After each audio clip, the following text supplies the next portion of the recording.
Revenge with Karen. I need a list of all non-compliant vendor contracts by COB, or I'll start cutting heads. Tate barked, leaning across the glass table, like a reality show contestant mistaking aggression for competence. And just like that, I knew Southwell Dynamics had let a fox into the policy henhouse. It was my second week working under Tate Hensley, freshly imported VP with a jawline sharp enough to slice through a Gantt chart, and a personality like a root canal during a fire drill. The kind of guy who called HR the feelings department and thought spreadsheets were suggestions, not facts. He'd been brought in from one of those venture-backed tech tombstones, where everyone had job titles like vision engineer and growth hacker. Here at Southwell, we ran on compliance, legacy infrastructure, whispered warnings. So when Tate landed, loud and swaggering, the quiet people like me braced for impact. I'm Ava Morales, policy analyst, corporate archaeologist, silent fixer of messes made by louder men. 7 years deep at Southwell, and I'd built a reputation for being the person you called when the contract's folder looked like a toddler's art project, and legal was already halfway into a panic attack. I don't wear blazers with shoulder pads or use words like synergy. I don't circle back, I just clean up behind the ones who do. I also don't speak unless I'm sure the room needs listening, which meant I didn't say much at first when Tate swaggered in, took one look at my 3-monitor setup, and said, "Wow, someone's compensating." He laughed. I didn't. Neither did Eliza, junior analyst who'd been shadowing me for 6 months and already had PTSD from reconciling vendor tax forms. Tate called her kiddo Sunshine, and once, God help me, Data Elf. So yeah, we knew what we were dealing with. But if you're enjoying this unraveling of corporate nonsense, do me a tiny favor, hit that subscribe button and toss a like our way. Turns out 93% of you are eavesdropping without committing, which is fine if you're spying on a breakup in the Target parking lot, but in here, we're building a rebellion, and your click fuels the fire. Anyway, Tate didn't notice me much at first. That's the thing about loud men, they only register silence when it turns into thunder. And I was thunder in waiting. I'd spent nearly a decade ghostwriting half the policy, documents this company used to cover its ass. My fingerprints were all over onboarding templates, risk disclosures, vendor protocols, hell, even the fire drill checklist, you're welcome facilities. But my name, always in the appendix, always a whisper. Tate, on the other hand, was allergic to whispers. He wanted his signature on everything. If a document didn't start with his name in bold, he'd skim it, grunt, and say, "Let's make it more punchy." He also had a knack for turning staff meetings into hostage situations. First time I saw him run a team sync, used phrases like move fast or get moved out, and compliance is optional if you're winning. Eliza actually gagged into her thermos. It would have been comical if it weren't so dangerous. Because Tate wasn't just annoying, he was sloppy. And sloppy men in powerful positions break things. He started reorganizing departments without notifying HR. Rewriting vendor contracts with vague language that made our counsel twitch, called the legal team the slowdown squad, and had this habit of deleting sections from shared documents without tracking changes. A walking HR violation with a Wi-Fi password. Still, I did what I always do, kept my head down and logged everything. Because that's what quiet people know. The louder they are, the faster they fall. And Tate was building himself a very tall ladder. The first real crack came during a Thursday afternoon pre-audit meeting. Liza had been prepping compliance summaries for an upcoming client review, her first big project. She'd done the work, double-checked the dates, cited the right clauses. But Tate skimmed one line, misunderstood a metric, and detonated. "Jesus, Eliza, are you trying to get us fined?" He snapped, tossing the packet back across the table. "This is amateur hour." Eliza's face turned sheet white. She tried to speak, but the words caught somewhere between her throat and shame. She looked at me, I looked at him. That was the first time I opened my mouth. Quietly, clearly, I said, "Clause 3.1 on that page is about historical data, not current exposure. Her numbers are correct." Tate stared at me like I'd just insulted his hairline. "And you are?" I gave a half smile.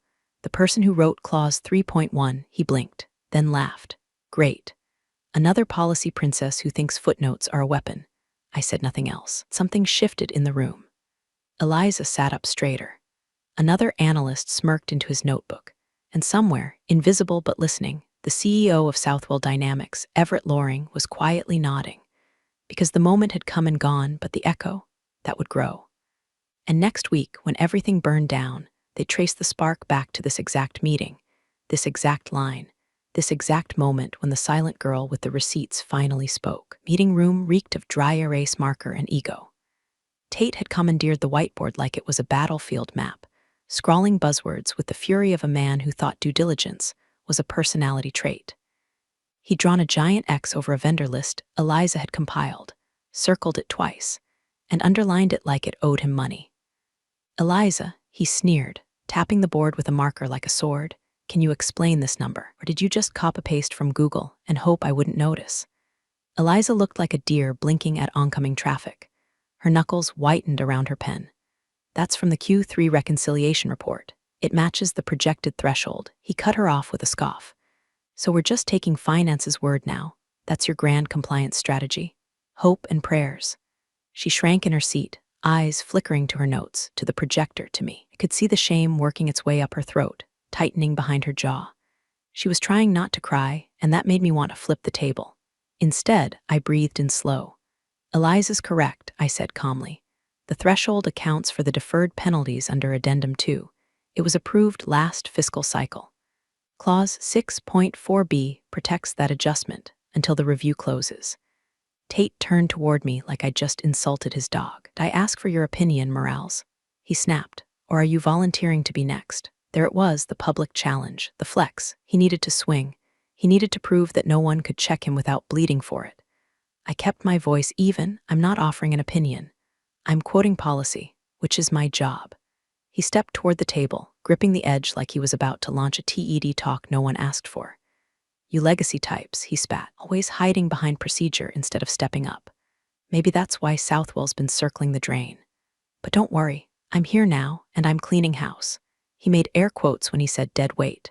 "You ever been humiliated in front of people you silently mentored for years? I have. And let me tell you, it's a special kind of burn. It doesn't scream, it simmers.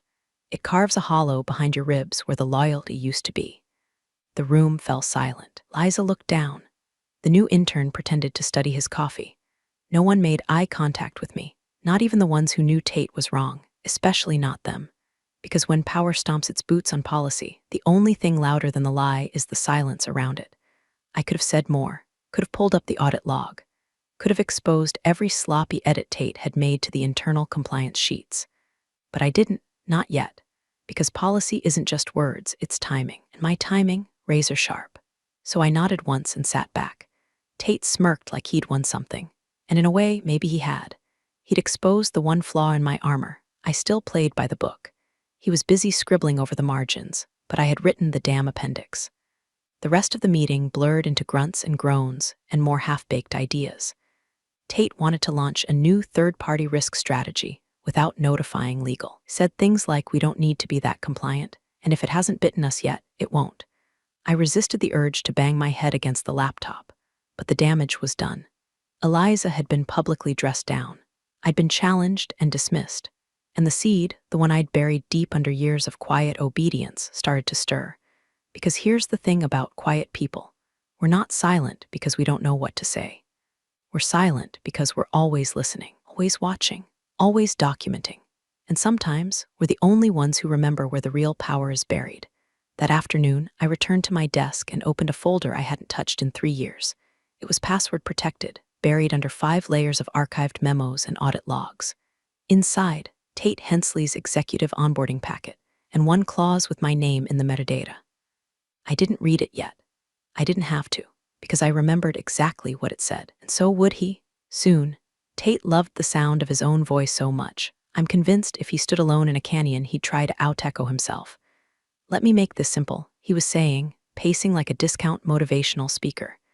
"If you screw up during a compliance cycle, don't expect a warning. Expect a replacement." He punctuated that with a sharp click of the whiteboard marker, like a judge slamming a gavel. Never mind that 3 departments were in the middle of prepping for an audit so sensitive, it had its own internal Slack channel labeled "Do Not Screw This Up." Tate thought pressure made diamonds. He didn't realize it also made lawsuits. Eliza was pale. Again, her fingers trembled as she minimized the shared spreadsheet he'd just torched. Tate had blamed her for a formatting mismatch, cell highlighting, of all things, and declared that visual errors undermine confidence, as if the auditors were grading us like a damn science fair project. The room was still full: finance, legal, procurement leads, and Tate had just raised his voice in front of all of them. Not once, not twice, but 3 separate times. The last one ended with him slamming a printed report on the table and growling, "This team is making me look incompetent." That was the moment. I clicked open the internal compliance drive. No theatrics, no fanfare, just a soft series of keystrokes, like a scalpel slicing through the chaos. Clause 6.4b, I said evenly, without looking up. During active compliance review periods, no disciplinary action or performance-based threat may be levied without legal oversight and documented justification. The air left the room like someone had opened a pressure valve. I kept my eyes on the screen. It's in the Employee Policy Manual, page 62. Final revision signed off by General Counsel, 2020. Still active. I wasn't reading for drama. I wasn't trying to win the room. I was trying to end the bleeding before Tate cracked someone so hard we'd be paying for it in settlements. Tate straightened slowly, nostrils flaring. Are you quoting HR policy to me mid-meeting?" I finally looked up. "No, I'm quoting Southwell policy. You signed it." He blinked. Someone coughed. Heard the head of procurement shuffle her papers just to do something. And somewhere, deep in the call interface, hidden in the muted list of remote attendees, I saw it. A name: E. Loring, Everett Loring, CEO of Southwell Dynamics. Joined, muted, camera off, silently listening. My stomach didn't drop. It didn't rise either. It just paused, like the moment before a fire alarm sounds. Tate's jaw worked like he was chewing a nail. "Now you're the policy police?" "No," I replied. "I'm just tired of watching junior analysts get publicly humiliated for doing their jobs right." It was the closest I'd come to raising my voice in years. It still barely registered above a whisper. But it hit. God, it hit. Tate's face went red, then pale, then that awful CEO hopeful shade of managerial beige. He didn't say another word, just reached for his laptop and muttered something about moving on. Meeting limped forward. Barely. I didn't feel victorious. This wasn't a coup. I wasn't trying to topple a regime. I was just a tired woman watching another fool with a title stomp through a house she helped build. And I'd patched too many policy holes to let him kick through another load-bearing wall. It wasn't rebellion. It was enforcement. And the thing about enforcement is, it doesn't have to shout. It just has to exist. The rest of the team started taking notes again, quietly, heads down, but the temperature had shifted. Even if they didn't say it, they felt it. Something cracked, not big enough to notice at first, but loud enough for the right person watching silently on the call to hear. After the meeting ended, Eliza lingered by my desk. "You didn't have to do that," she whispered, eyes glossy but defiant. "I know," I said, gently closing my laptop. "But sometimes silence is complicity." She nodded once. And in that moment, I knew the ripple had started. Not a wave, not yet, but enough for now. It hit my inbox at 8:14 p.m., right as I was halfway through a microwaved black bean burrito and debating whether to bother with the side of salsa. Subject line: confidential for your eyes only. No preview text, no CC, no footer full of legal disclaimers about recycled fonts or remote work etiquette. Just one line inside: well played. We should talk. EL. Stared at it for a good 20 seconds before clicking anything. EL as in Everett Loring. The CEO. The man whose presence was typically reserved for shareholder meetings, town halls, and the occasional company-wide email congratulating someone named Chip for new patent. I hadn't spoken to him since the day he shook my hand in the lobby 7 years ago and said, "You'll like it here. We value people who think." Turns out, I'd been thinking a little too clearly. I checked the headers, verified the sender. It was real. Everett had emailed me directly, not through an assistant, not through legal, not a calendar invite with 20 stakeholders and a vague title like Policy Touchpoint. Just 6 words that vibrated like a hidden tripwire finally snapped. My stomach did a slow, careful flip, because I remembered something, not everything, but enough. 3 years ago, during the messy ousting of a former VP who detonated half of procurement with an off-color joke and a 6-figure unauthorized retainer, legal had pulled me into a backroom policy consult. Quiet. Off books. I was asked to ghostwrite clauses for an updated executive onboarding protocol, tighten loopholes, reinforce compliance accountability, build in behavioral guardrails. It was billed as a generic update. The lead counsel had referred to a future-proofing effort. That meeting ended with a non-disclosure agreement. The kind that doesn't just say don't talk, it says you didn't even hear this. It also bore Everett's signature. In blue ink, I'd filed the whole incident away like a classified document in my brain. Until now. Until Tate. Until clause 11.2c started whispering to me like a ghost through the HVAC vents. I minimized the email and stared out the apartment window. My cat, a chunky tabby named Deloitte, blinked at me from the couch like, "Girl, what have you done now?" The street outside was quiet.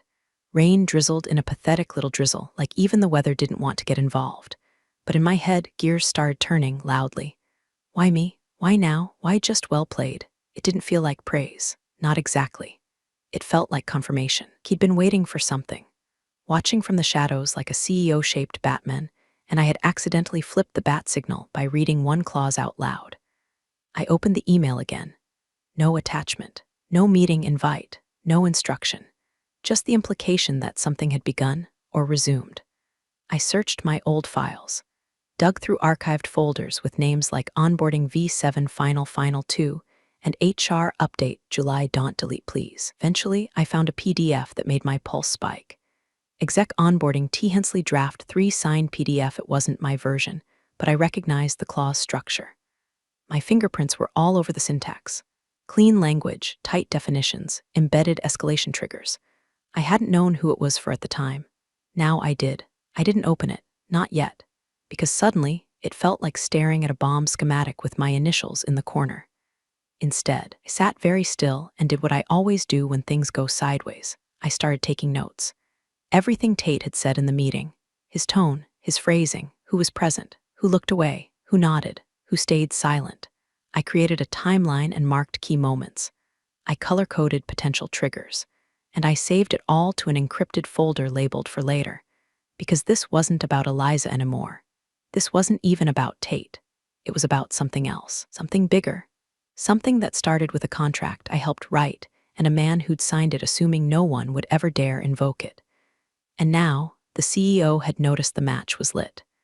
The question was, did I mean to start the fire? Or did I just find myself holding the torch? The freeze didn't come all at once. It crept in like a draft through a poorly sealed window. At first, it was just one meeting. Weekly compliance huddle I'd run for 6 years suddenly had a new invite. Hosted by T. Hensley, my name absent. No explanation, no direct message. Just a calendar void and a vague Slack ping from Eliza. Hey, are you not on the agenda for today? I played dumb, must be a glitch. It wasn't. By the end of the week, my workflow had been sliced like deli meat. Long-term review projects reassigned. Vendor audits redistributed. Legal ops liaison thread I'd been nurturing for 4 months was now being forwarded to someone named Bradley, who once confused a net 30 term with an invoice number. I wasn't being fired. I was being erased. Softly, strategically. But I knew what it was, retaliation. Plain and simple. He couldn't yell at me in public again. Not after clause 6.4b. Not after whatever signal that email from Everett had triggered. So instead, do what all cowards do when they can't attack you directly. They'd make you disappear by inches. But you can't delete the hard drive while it's still plugged in. Eliza stopped by my desk the following Monday. They asked me to rework the deliverables from that vendor audit you started, she said, voice low, eyes scanning the room. Tate said your format was too dense. I smiled thinly. Dense or accurate? Both, she said, then leaned in. But I'm not changing anything. Just thought you should know. Then she slid a caramel macchiato onto my desk and walked away like she hadn't just committed professional mutiny. An hour later, a surprise email pinged from legal.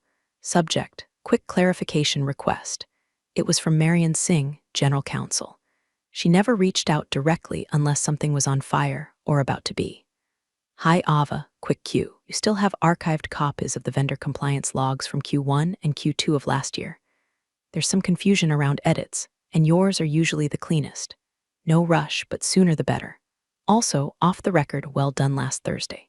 My hands paused on the keyboard. I did have those files, and not just the summary logs, versions, annotations, flag notes. I had everything, because I never delete, and I never assume the last version is the safest. I pulled the folder up from my encrypted drive.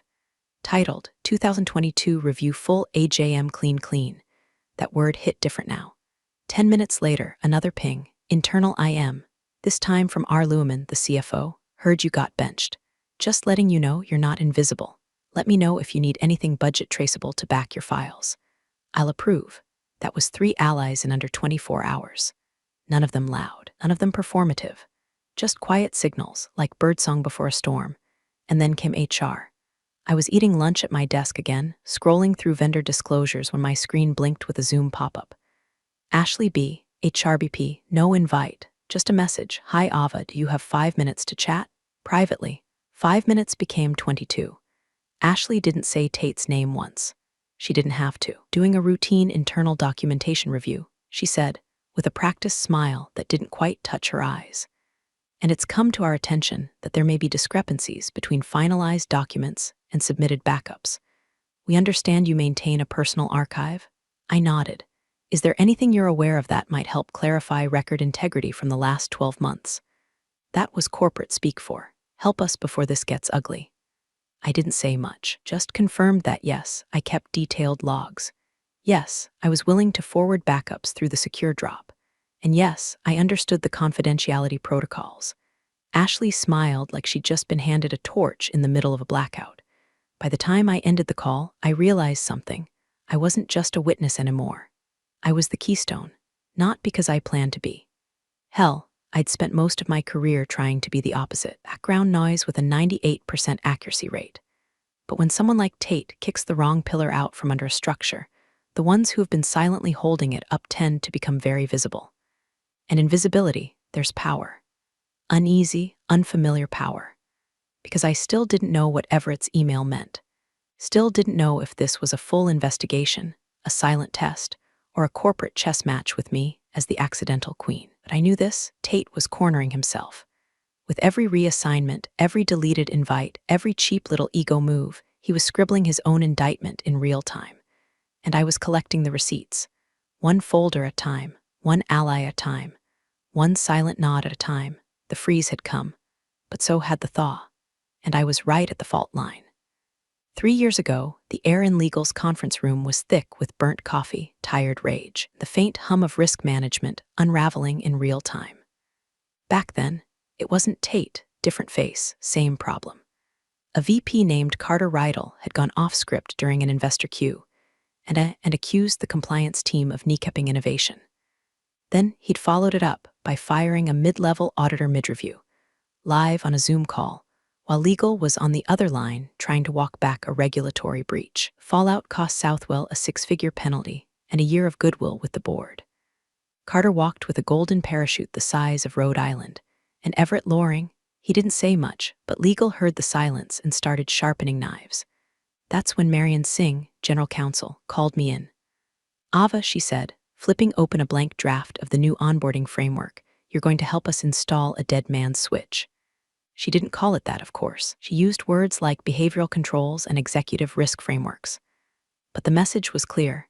The next time someone in a suit tried to bulldoze compliance mid-audit, they wouldn't just get a slap on the wrist, they'd get the boot. No severance. No spin. No soft exit. I wasn't supposed to know who it would be for. They kept it vague. Future execs, Marion had said, were updating protocol to make sure the past doesn't repeat. I just assumed it was theoretical. Or maybe it would end up in a drawer, like all the other good ideas legal couldn't get past finance. But I still wrote it. Clause 11.2c. Any executive found to publicly threaten, intimidate, or undermine legal compliance staff during an active review period forfeits all severance, bonuses, and post-employment privileges. Said behavior shall trigger an automatic independent audit, be completed by a third-party firm within 14 business days. Clean, surgical, ruthless. I remember feeling a little proud of the language, like I'd weaponized common sense into policy. But then the clause was filed, signed by legal, blessed by Everett, and quietly sewn into the tail end of the exec onboarding docs. No fanfare, no training slide, no bullet point on the welcome to Southwell checklist. And I moved on, until now. Until Tate, till I watched him stand in that meeting, puffed up and snarling and threaten me, in front of a half-dozen witnesses while I was actively citing policy during a compliance cycle. I didn't realize what I'd triggered right away. The meeting ended. He stormed out. I returned to my desk like always, still humming with the kind of anger that dries slow and bitter. And then, that night, Everett's email arrived. That was the first flash. But now it hit me full force. He didn't just make an ass of himself. He violated Clause 11.2c on tape, with multiple staff present, during a scheduled compliance review, while threatening both me and Eliza in language that Marion herself once defined as intimidating conduct. He hadn't just messed up. He'd activated the clause I wrote. I sat in my apartment staring at the PDF again, this time with no doubt about the clause's origin. My exact language, my file structure, my revision history embedded in the metadata. I was the ghostwriter of the very tripwire he just stepped on. And the consequences? Severance, gone, bonus, forfeited, references, revoked. Reputation, in review, and the kicker, automatic third-party audit.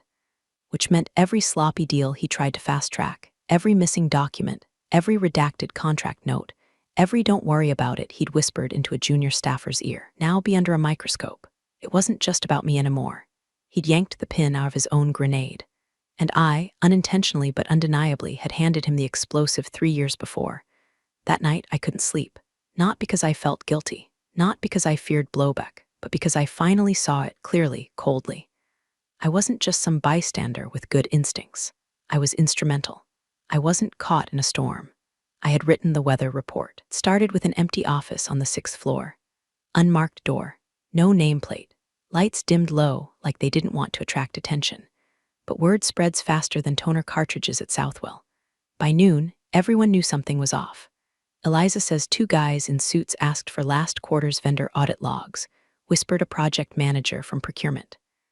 Legal booked the small boardroom for a week straight and blacked out the calendar, muttered someone in finance. Someone from facilities accidentally walked into the wrong meeting and came out pale.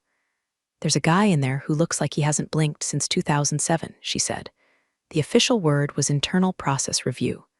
Unofficially, we all knew the audit had begun. It wasn't loud. It didn't need to be. No one was frog-marched out of the building.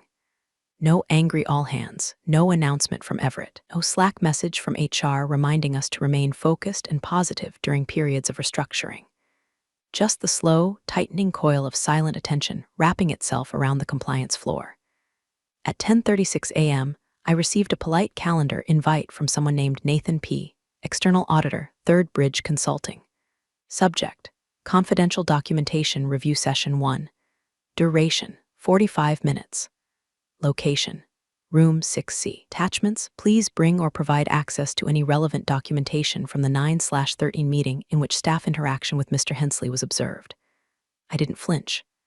I didn't panic. I opened my folder. It was already ready. Every quote, every timestamp, every moment Tate barked, sneered, dismissed, or outright threatened. I'd annotated his tone, captured his interruptions, flagged the clause violations, not as revenge, not as prep, just as procedure. 'Cause documentation is how quiet people fight back. Not with volume, with receipts. When I walked into room 6C, I half expected 2 suits and a mirror on the wall. Instead, it was just Nathan, a middle-aged man with a gray beard, wire-rimmed glasses, and the expression of someone who'd long since lost his taste for corporate theater.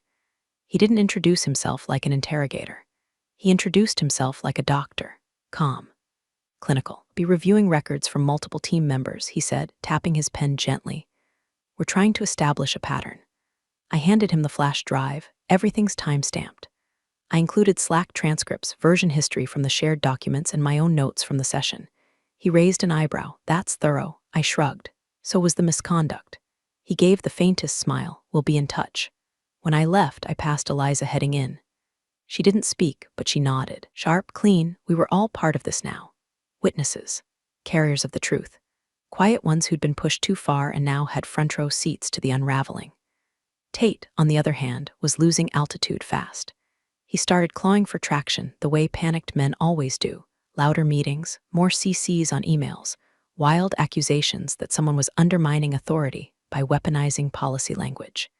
He even pulled Bradley, the human binder clip, to his office and accused him of leaking confidential project info. Bradley nearly wept. By Friday, he had a migraine so intense he went home with a nosebleed. Tate tried to bury records, too. Emails that had been visible on Monday suddenly went missing by Wednesday. Slack threads were mysteriously archived. Version histories were erased and re-uploaded. But here's the thing, the louder he got, the smaller his circle became. By the end of the week, I was eating lunch alone, holding meetings in empty rooms, and asking Marion from legal questions like if someone misremembers protocol, is that grounds for dismissal? To which Marion replied, deadpan, depends who's misremembering. And why? He even tried reaching out to me. Sent me an email at 9:52 p.m. on a Thursday. Ava need to align on messaging compliance protocols. Can we sync tomorrow? No subject line. No context. Didn't reply, didn't need to. By then, it wasn't my voice that mattered, it was my silence. Every whisper, every eye roll, every quiet moment of discomfort that had festered under his reign of chest-thumping arrogance was now being captured by people with clipboards and legal backing. The building felt different, airless, tense, like the walls were holding their breath, and me, I didn't feel victorious. I felt precise. Not a hero, not a martyr, a tool, activated, because sometimes you don't have to steer the avalanche. You just have to be the snowflake that starts it. The invite hit my inbox at 7:12 a.m. No subject line fluff, no motivational quote footer, just the bare bones header you only see when something big is about to go down. Executive Committee Emergency Session Conference Room A1. Attendees listed alphabetically. My name, third from the top. I stared at it like it was a summons from Olympus. Compliance analyst didn't get invited to executive committee meetings. We didn't get sessions. We got summaries. PowerPoints made by people who didn't read the policy deck we built. We were the scaffolding, not the front row, not the show. And yet, there I was. I didn't ask questions. Didn't message Eliza. Didn't forward it to legal. I just put on my blazer, grabbed my slim folder, and walked into the lion's den at 8:59 on the dot. Conference room A1 was usually reserved for C-suite cumbayas and investor smoke shows. This morning, it felt like a courtroom. Everett Loring sat at the head of the table. He didn't smile. He didn't blink much either. His expression was made of marble and caffeine. Tate was already there, jaw tight, eyes flicking between people like he was counting escape routes. Everyone else, silent. Marion from legal. CFO Luhrmann. The new COO, Patel. Few board advisors who were too rich to be that quiet. And me, the compliance ghost, sitting at a table I was never meant to see. Everett opened a leather folder and nodded to someone near the screen. A video clicked on. It wasn't high quality, just a standard Teams recording. But the sound, crystal clear. Tate's voice boomed first. The moment, that meeting, his rant. Eliza's silence. My voice calm and clipped, correcting him with clause 6.4b like a scalpel slicing through bravado. Then silence. No one looked at me.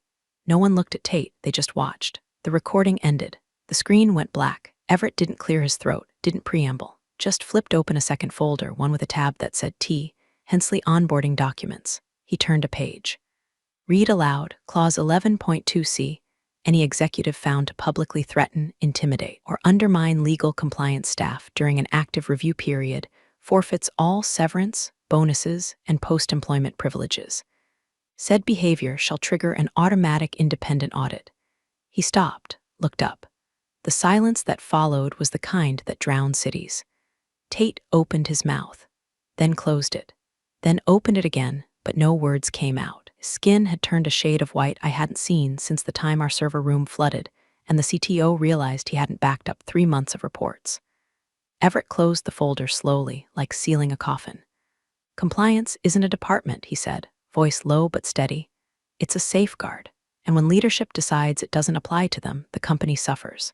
He didn't raise his voice. He didn't need to. Miss Morales, he continued, turning to me. Thank you for your diligence. Please remain after the meeting. I nodded once. Not a smile, not a smirk, just control. Tate tried to say something, some half-choked protest that sounded like misunderstood context or internal tone. But it didn't land. Marion already had a printed copy of the clause in her hand. She slid it across the table like a poker dealer showing the losing hand. No one touched it. No one spoke for him. And just like that, man who tried to rewrite the rules learned what they sounded like when read back to him. Word for word. In front of everyone who mattered, he stood up. Everett didn't tell him to leave, but no one stopped him either. And as the door clicked shut behind Tate Hensley, the air changed. Not lighter, not heavier, just real. I had said very little.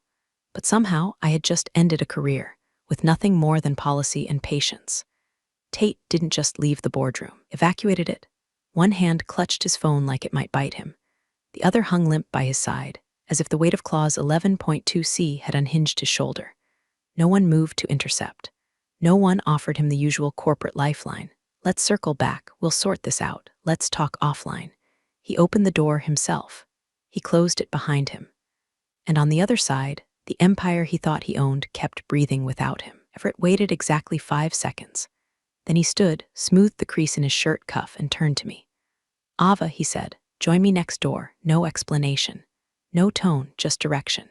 But that's all I needed. I stood, gathered my folder, and followed him out of the room and down the quiet hall to a small, windowless office that usually served as a war room during Q4 budget crises.